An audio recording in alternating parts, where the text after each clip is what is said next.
Sheriff Ray Nash here, coming to you from the Police Dynamics Studios right here in my hooch in Kabul, Afghanistan. Now, it's been a while since I've done one of these updates with the Police Dynamics program. And if you remember back a few weeks ago, maybe even a couple of months ago now, we went through that whole series on the dynamic of discretion. And we gave you that model of the 5 types of offenders. We said there was a simple offender, and a silly offender, and a sensual offender, and a scorning offender, and a steadfast offender. And each one of them required us to operate in different ways depending on what level of offender that we're dealing with, whether it be out in the street in a citizen encounter with someone that may have violated the law, or we're dealing with from an internal disciplinary matter.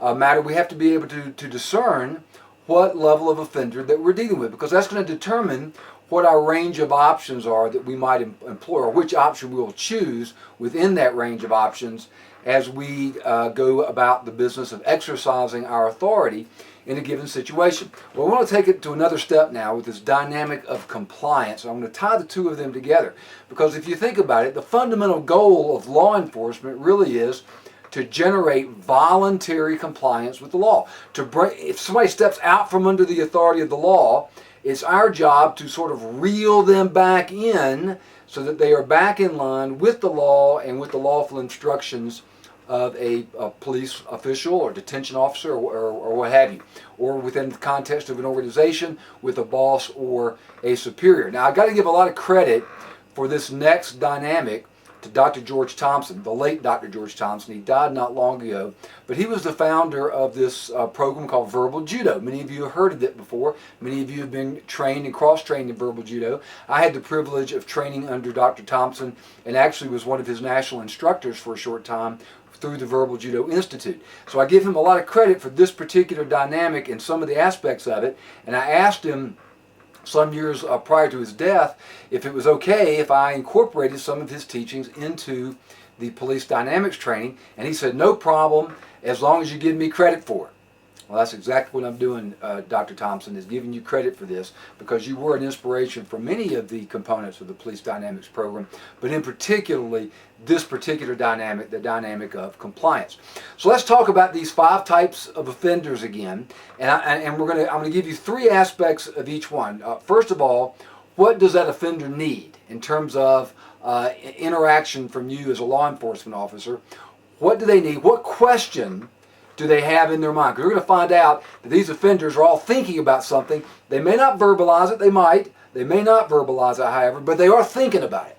So to be a wise officer in the exercise of your authority is understanding how to answer that question, because the way in which you answer that question, by and large, is going to determine the outcome of that particular citizen contact. So we're going to talk about what are their needs, what question do they have, and what action should you take from an enforcement standpoint. So let's start with the simple offender. Now, we told you before that there's a lot of these out there, and you will run into them from time to time. A simple offender really is just rather naive. They don't know the rules. They don't know causes and effects. They're very ignorant of that. They're looking for a leader. They can be easily misled. And they make mistakes all the time. Sometimes they're big mistakes. I mean, you could have a simple offender that committed a very, very terrible crime. Oftentimes, they'll be accompanied by a higher level offender that kind of led them into whatever the particular crime might be.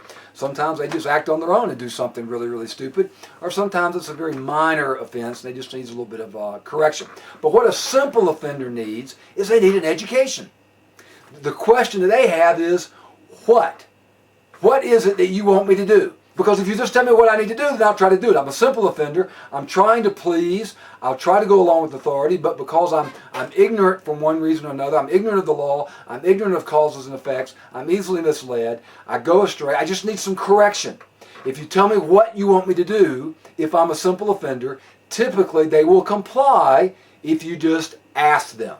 So that's going to be your action from a law enforcement perspective. Sir, I need you to step out of the vehicle. Oh, okay. Now that I know what you want me to do, I'll step out. Sir, I need you to stop right here and turn your car around and go the other way because you can't go this way. Sir, I need you to step out of the cell. Sir, I need you to put the knife down or the gun down. You tell them what you want them to do, and very often they'll comply. Sir, I need you to put your hands behind your back. And you ask them, and they'll comply, and it doesn't go any further than that. Now, the next level of offender, the silly offender, their needs are a little bit different. They're going to push you just a little bit farther in their resistance to your authority. And what they need is an explanation.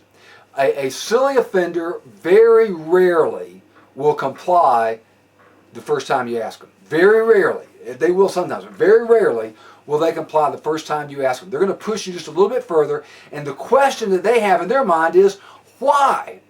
Why do I need to step out of the vehicle? Why do I need to step out of the cell? Why do I need to put my hands behind my back? And they may or may not verbalize it. Oftentimes they do, but they're thinking it.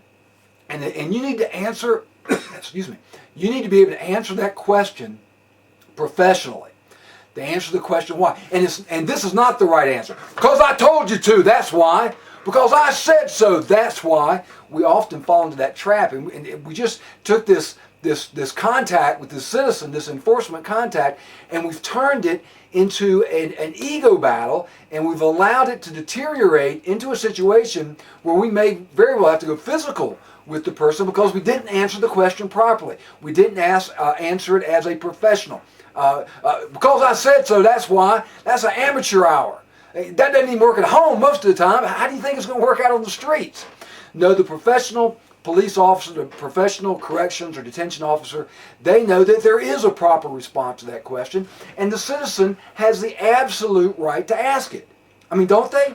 We live in America, for crying out loud. And we have a right to question, didn't necessarily say disobey, but we have a right to question authority. I mean, if you think about it, America was built on the idea of a challenge to authority. You know, hey, King George, we don't believe that you have a right to tax us over here without representation in Congress. We're English citizens over here. We have certain rights as a result. We don't think you have a right to search our houses and our papers and our effects without a proper warrant issued by a judge, a detached magistrate. So that's one of the reasons we have the Fourth Amendment. You don't have a right to quarter your troops in our homes in times of peace without our permission. That's why we have a Third Amendment. You can actually go through the first 10 amendments, and to a very large degree you'll see, because it was certain violations of our unalienable rights as laid out by the founders in the Declaration of Independence,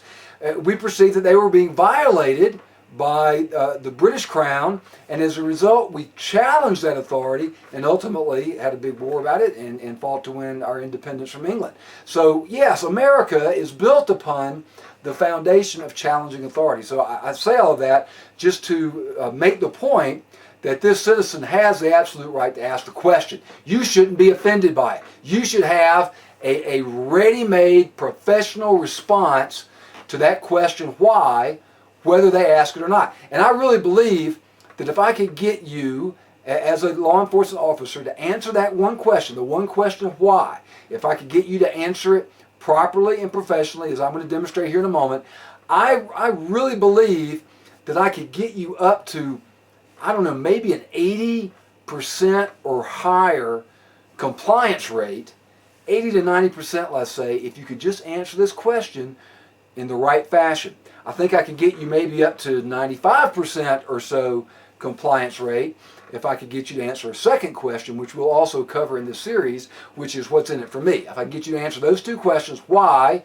do I have to comply, why do I have to listen to you, and what's in it for me, what personal benefit do I get out of this deal if I do choose to comply, we can get your compliance level way up there. So the action on your part when dealing with this silly offender is you appeal to a higher authority. That means that you've got to take your ego and set it aside momentarily. Set it aside long enough for you to have this interaction with the citizen and to gain their voluntary compliance with the law, or with, in this case, with your lawful instructions. Sir, I need you to step out of the vehicle. Well, why? Well, because, sir, in the state of South Carolina or in the state of wherever you're from, the law clearly says that when a police officer stops you for a traffic violation and asks you to step out of the vehicle or asks you to surrender your driver's license, that might be a better example. Sir, I need to see your driver's license. Why? Well, because in the state of South Carolina, the law says that you must produce your driver's license. Failure to do so can result in your arrest. That's true in most states. I did find out it's not true in all states. But most states have this failure to surrender a driver's license statute of some type that essentially says if someone is stopped for a traffic violation and the officer had proper grounds to conduct the stop, then they must surrender their driver's license upon demand to the law enforcement officer. So most of your states have that. I need to see your driver's license. Why? The law says, the policy says, the sheriff says, the chief says. We appeal up the authority of our command structure. That's what it's there for. It's there to insulate us and protect us. That's why we have this hierarchy of authority. We have this chain of command that's over us to protect us. Not because I said so. That's why now I stepped out. I'm not accurately and faithfully representing those that are over me, the law being one of my authorities that I'm answerable to. And now I'm representing my own ego. And I've turned it into an ego battle, particularly depending on, because certain nationalities, that's not really true, certain cultures are very prone to react. Somebody that grew up in a certain culture is very prone to react to that type of an ego challenge, particularly if there's other people in the vehicle. And if you're dealing with a male and there happens to be a female in the vehicle, that can exacerbate it even more. And you have a volatile situation where they have no way to save face. And now you got an ego battle or perhaps even a physical battle on your hand. Sir, I need you to see your driver's license. Why? Well, in the state of South Carolina, the law says. Or, sir, I need you to step out of the cell if I'm in an institutional environment. Sir, I need you to step out of the cell. Why? Well, because the policy says that before I can come in and do a sweep of the cell, or before I can come in and repair the toilet, or whatever it is, the purpose of the visit is, the inmate must come out of the cell. The policy is very clear. It's got nothing to do with me. See, that's the whole point. I remove my ego from the entire equation. I become who I represent myself to be. That's our definition of integrity. I'm under authority. I'm representing these authorities. I'm appealing to the authorities that are over me.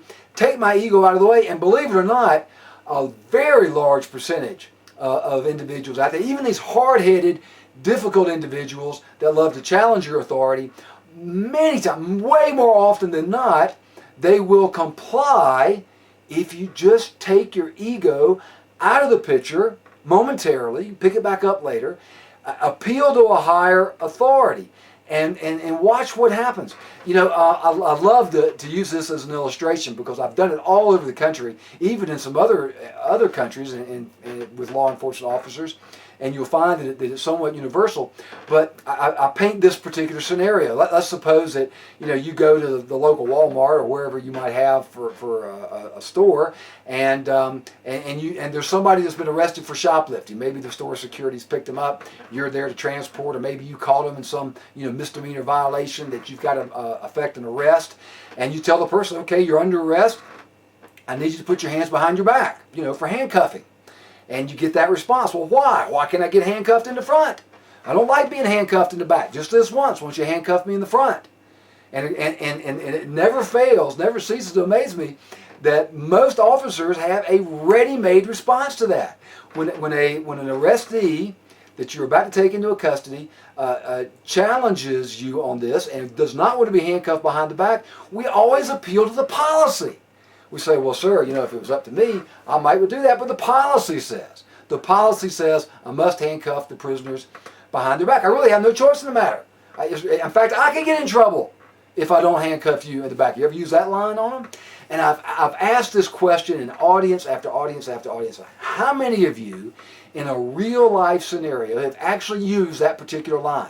Because the policy says when it came to handcuffing someone in the back, and just about without fail, every hand in the room will go up. We've all tried that. We've all used it maybe many, many, many times over in our career.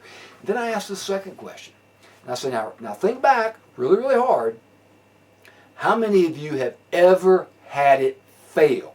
I mean, how many of you, when confronted with that question, why do I have to put my hands behind my back? And your response is, well, the policy says, I don't have a choice, but the policy says.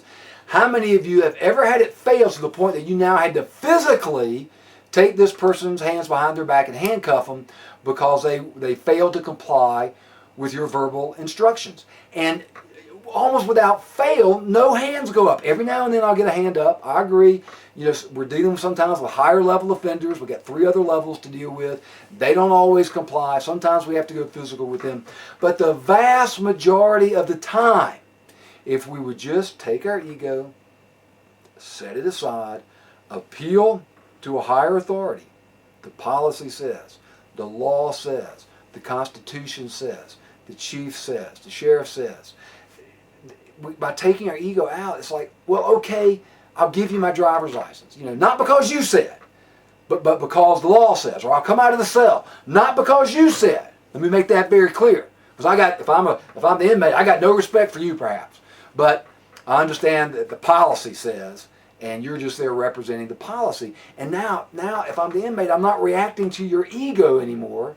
I'm now responding to the higher authority that you represent. Now, as we get deeper into this dynamic of compliance, we're going to take a look at the how we would deal with the sensual offender, how we would deal with the scorning offender, and the steadfast offender, and at what point do we go physical. And I hope to be able to give you a professional standard of conduct that will take you through these scenarios where people have challenged your authority and give you a pattern that you can use that will generate voluntary compliance. Not 100% of the time, but the vast majority of the time. It will give you protection because we'll have a professional standard of conduct that if you do have to go physical with somebody and they end up getting injured, that you'll have a professional standard of conduct to protect you should there be a court case or lawsuit or litigation as a result of your actions. And also to give you a pattern that's going to help you determine very, very quickly which one of the 5 offenders am I dealing with here. Because if I've just pulled you over for a car stop, or maybe it's my first encounter with you in the detention facility, maybe I don't know what level I'm dealing with just yet. And I need to have a character-based way of making that determination very, very quickly. And that's the pattern that I want to give you as we go through this next video series on the dynamic of compliance. So until next time, Sheriff Ray Nash here.